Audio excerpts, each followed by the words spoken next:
Welcome to our channel. If you want to remove playlists on YouTube permanently, follow these step-by-step instructions to clean up your account. Step 1.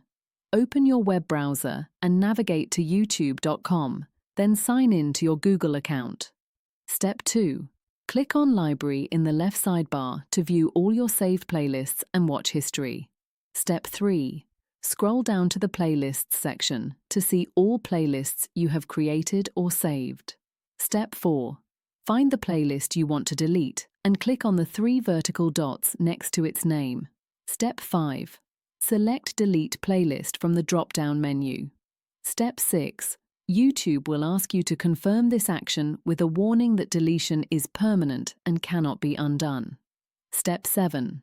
Click Delete to confirm and permanently remove the playlist from your account. Step 8.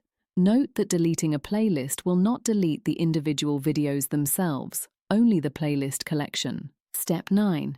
For playlists saved from other channels, you can simply click Remove from Library instead of Delete. Step 10. Refresh the page to ensure the playlist has been removed from your library and is no longer visible. Don't forget to like this video and subscribe to our channel.